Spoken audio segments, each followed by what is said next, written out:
পানির নিচে ডলফিনটা তো জঙ্গলের মতন, হেডাটা জঙ্গলের মতন। ইয়ামিন, জানো এক ধরনের সাপ বের হয়েছে, আর এই সাপ নাকি অনেক ভয়ঙ্কর, অনেক বিষাক্ত। আরে ধুর, চুপ থাকো তো। তুমি দেখছো কখনো?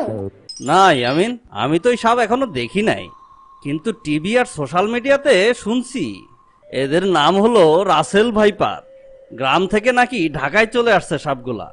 আর এই সাপগুলা দেখতে অনেক ভয়ঙ্কর। এদের এক কামড় খেলেই নাকি মানুষ মারা যায়, বুঝছো? এমনি বললো না, আমার হাত বুট বেড়ে যাইতেছে। আরে হার্টবোর্ড না, হার্টবিট। যাই হোক, তোমার হার্টবোর্ড তুমি বাড়ায়ও না। ভয় লাগলে কি করতে হয় সেটা বলো। ভয় পাইলে যে কি করবা এটা তো আমি জানি না। এই সাপের কামড় যদি তুমি খাও, তাহলে 2-1 ঘন্টার মধ্যেই তোমাকে হসপিটালে নিতে হবে, নাহলে তুমি মারা যাবা, বুঝলা? পানির নিচে ডলফিনটা তো জঙ্গলের মতন, হেডাটা জঙ্গলের মতন। কোথায় যাচ্ছ ইয়ামিন? আমি রাসেলস ভাইপার। কি যোগ্যতা আছে তোমার? কি এত বড় কথা?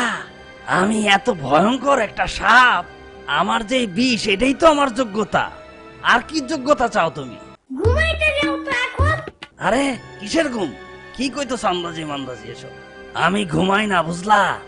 আমি মানুষদের সুযোগ পেলেই আক্রমণ করি আর কেল্লা ফতে করে দিই। হা হা হা হা।